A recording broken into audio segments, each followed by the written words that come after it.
setting today, it's a different, whole new ball game, and that's because this very first episode of the Lost in Transit Season 2 is about to blow your mind.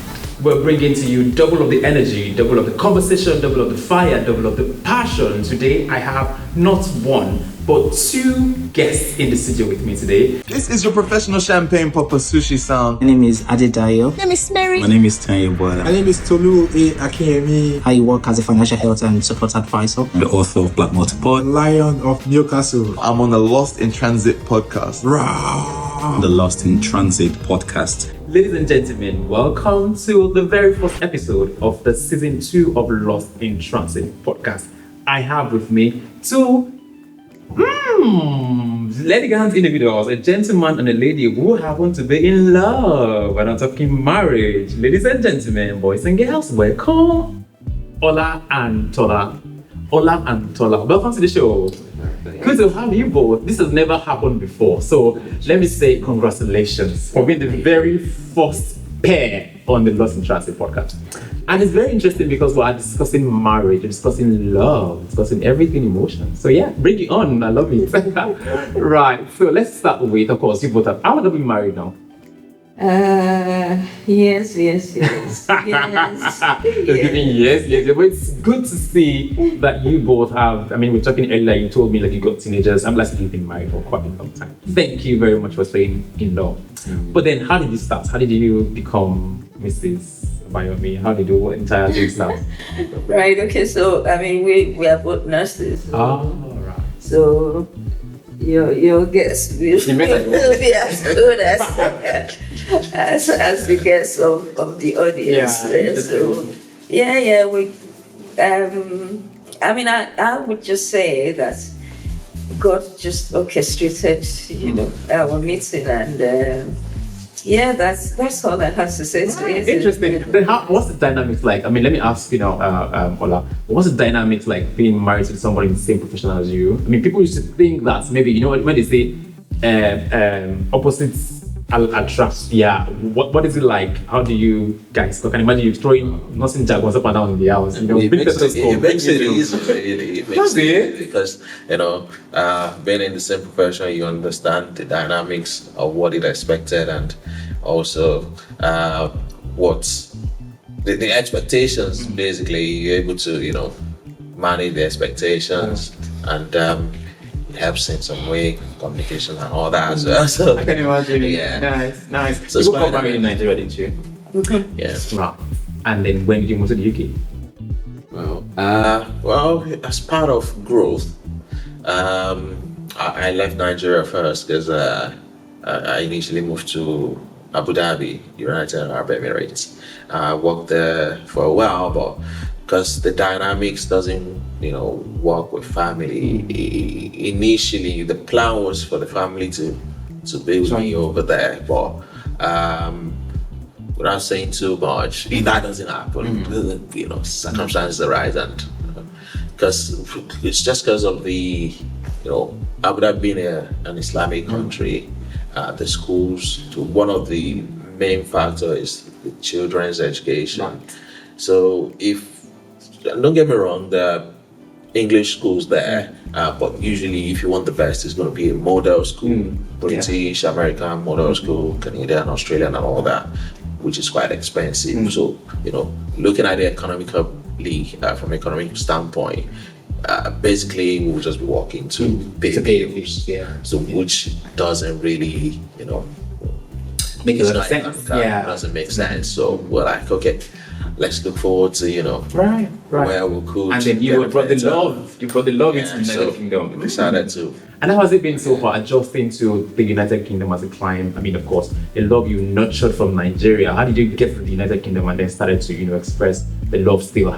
What were there challenges? I mean, with respect to that as well. I mean, changing location and stuff like that. Of course, there will always be challenges because the setting, the system, the beliefs, and everything is quite different from what operates back at home. And for instance, like we both have to go on night shifts, and we you couldn't really at that time choose what you would want to work. So you have to, get put on shifts and all of that. So I think at the start, we would usually be on night shift together.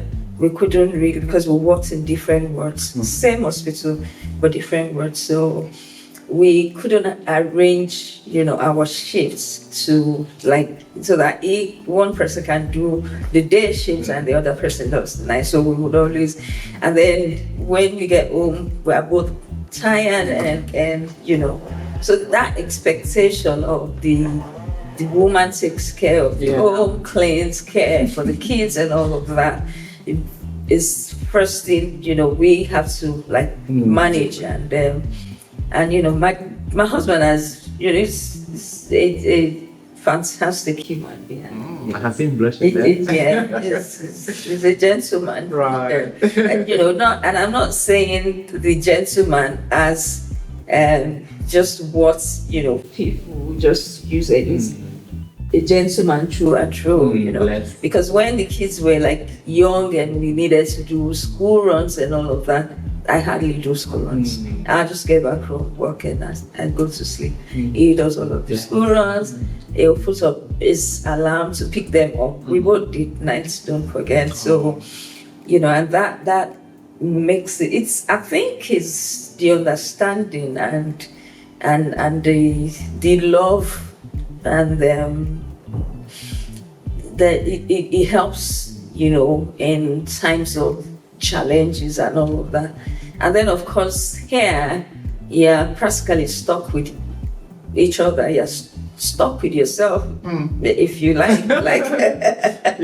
And what I mean by that is there's really not a lot of places to go to because you're working, you're tired, the weather is not supporting you going out all of the time. So you're practically indoors together and all of that. And so if you're that person who doesn't like people in your space or you don't like that cleanliness and all of that, it's going to be, really, challenging. But I don't think we really had, a challenge with that because we're always together. We're always together. Oh, I can tell. I mean, if we studied the same course, you work in the same hospital, I'm too cool. We're always working together. We moved up north. Oh, nice. The only time we did not work in the hospital up north here, he worked in the hospital for when we moved up north, and it was just for few months before he joined me and the ambulance service. So we're always together. So, but with the ambulance service, we could arrange our shifts. Right. So we do opposing shifts. Oh, right. So when he's coming in, I'm going home. When I'm coming in, he's going home. Right. But we always have our off days together, our annual leaves together, and all of that. So we're always together. Interesting. I mean, I like that you mentioned that one of the ways to ensure that when couples move here, they're not deterred or their love is not watered down by the challenges, is to make sure that you are intentional about it. Intentionality, that's great. I mean, of course, it's very worrisome to see how the trend, I'm sure you must have heard or read on Instagram or social about how, marriages are fast collapsing and people are quick to point, to the fact that, in a climate like this where women have some power, they can, it just disrupts the family dynamics. To what extent do you think that is true? Do you think it's a matter of relocation or there's something more than that? I wouldn't rule out the location completely. I wouldn't say it's the location really. I think the background, yes, the changes in the location bring its own challenges because it's a different culture. Like you said, we've been at some form of autonomy and privilege kind of here than back home. But for anyone who is relocating, I want to believe before you relocate to somewhere, you'll have done your research, make some findings and know what's applicable, what you're going for. And it's quite important for families to sit down and have that talk before you even taking that step, before moving. Because I think most people have a different expectations than what they may hear. They just go into it blindly. Everyone is Japa, no, it's Japa season, it's supposed to, and then they want to do that and all that. Bringing all the ideas, bringing all their notions and all that, and coming to a different environment, which is not like a manly world kind of environment where what I say is final, everyone has to fall in line and do as I say. Here, your children are even going to question you, and you'll be like, what? Yeah, I can imagine that. So you need to prepare yourself mentally. What I found out, what I think is most men or most couples don't have that preparation, and they come here, women feel like, oh yeah, I can do this and that, and then they feel like, okay, yes, it's time for me to now show him and retaliate all that he's been doing and all that, and the men generally will be like, yeah, I'm still the man of the house. No, you have to like understand each other and knows that the dynamics is quite different. Like she said earlier on, both of you are working. Some families back in Nigeria would prefer it's the man that works and the wife takes care of the home and all that. If that's the case, when you get here, is that what you want to obtain? Which is why I said earlier on, you need to like sit down out that top before even relocating. Know what your goals, what's your objective, and what's going to work for you, how you want the dynamics to work. Because if that's what you've been doing, and then you come here, the wife needs to work as well, because we know bills are not. It's not easy for one person to pay working and paying bills, and that is a change in the dynamics. For someone who hasn't been working before, now to start working, going to 12-hour shift and all that, it's going to tell on the body. Absolutely. And she comes back with some kind of frustration. Maybe she has a bad day at work and all that. Of course, she's going to react in some form of way, take it out on you and all that.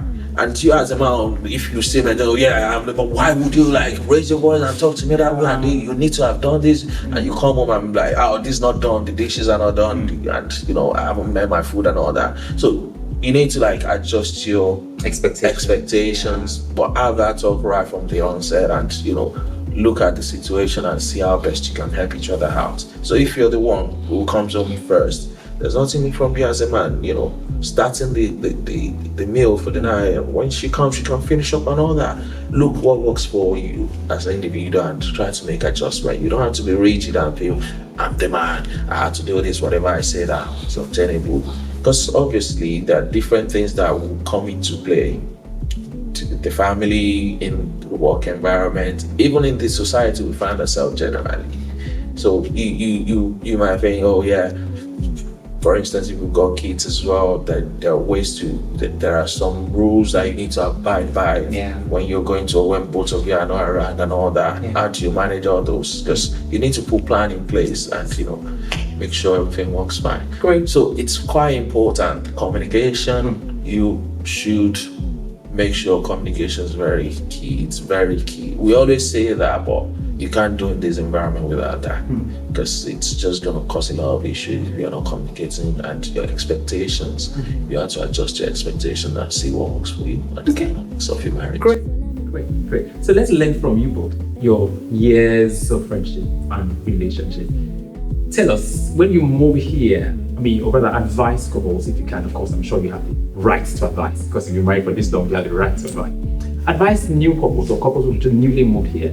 How can they keep the spice of, despite the, conflicting shifts and the many, many, many pressures? How can they keep the spice up? Can they keep the fire burning in their home? Right. So, well, I can see you smiling. I like to say that, we get involved in marital disputes as well. Like, I've got that ministry, if you like. So the perfect person for this conversation. Marriage, talks and counseling and all that. This is your professional champagne popper sushi sound. My name is Adedayo. My name is Mary. My name is Tanya Bola. My name is Tolu A. Akinyemi, I work as a financial health and support advisor. The author of Black Multipod. Lion of Newcastle. I'm on the Lost in Transit podcast. The Lost in Transit podcast. Tell us about how to keep the fire burning in the home generally.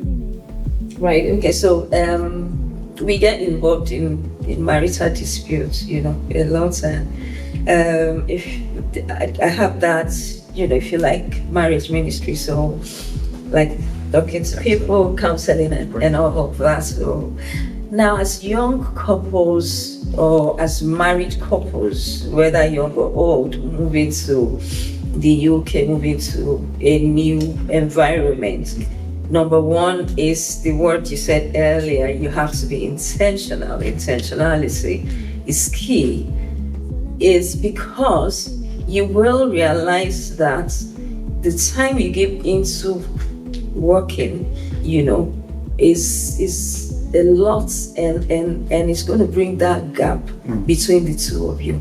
So if you are not intentional in bridging the gap, it's going to, tell on your marriage, on, your love story, if you like. So, and part of being intentional is to make sure that you are, checking out on yourself, checking out on your relationship, having that conversation. My husband has said communication is important. It's important in all marriages, all relationships. But it's, taking time to have that conversation about what you're doing well, what you're not doing well, saying your expectations as individual. I remember there was a time like that. I had to take a sheet of paper and write down my expectations, and I gave it to my husband. Because at that time I just feel, why is it not meeting up with my expectations? And I was getting hurt, and I was, and I realized that it doesn't even realize that, is doing that. And then he had to tell me okay, don't write out your expectations. And then I had to write it out. Another thing we do is taking time out together. So anytime we have that opportunity, maybe our parents are around, or we have a friend around that can stay with the kids, we leave the house, and have that weekend time to ourselves. It's for us to, bond and talk about things and all of that. So those are the ways you can spice up your relationship. And then, of course, a lot of times, when you're tired as a woman, I don't know if I can use. I don't use some words. You're back from work. Your husband is asking for sex, and you're tired. We've had that kind of issues. I'm tired and all of that. But I realized it's something important to him.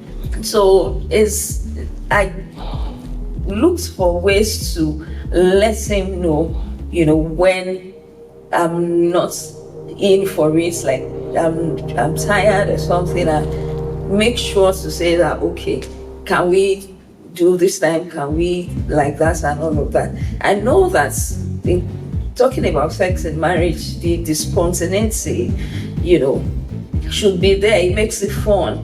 But when all of the time you're always working, then you have to become intentional. So that, because that's one of the things that causes issues when you have couples, they are just working, and they are not even, come together in fellowship. In fellowship, in months. And I'm like, how? In a week, the house is becoming tense already, and all of that. So it's one thing that I know, women don't want to talk about it and all, but we have to face reality. Is something that causes issues in marriages. And then, of course, finances. You two have to know that you're a team, and that you're working together as a team, not against yourself. And if there is any problem, there's a challenge, you face the challenge, not yourselves. So know that the problem is what is happening. The problem is not the other person. Do you understand? So those are the ways to manage challenges and spice up your relationship. In spicing up your relationship too, there's a place of, all those little surprises, buying gifts, and then of course helping around the house, can bring spice to your marriage. We've got a lot of videos out there, where myself and my husband will be in the kitchen cooking, and we're just singing, just having our own time there in the house and all of that. So it's really quite important. But there's one thing I love to say is, if your marriage is rocky from Nigeria, you need to think twice before coming here. Don't think when you come here it's going to get better. Majority of the times it doesn't get better. In fact, lots of marriages that we've, have to like intervene and all of that. If they had a rocky marriage from Nigeria, gone here, thinking it's going to, and it didn't get better. Some of them, had to go their separate ways and all of that. So if you have a rocky marriage from Nigeria, you have to think about it.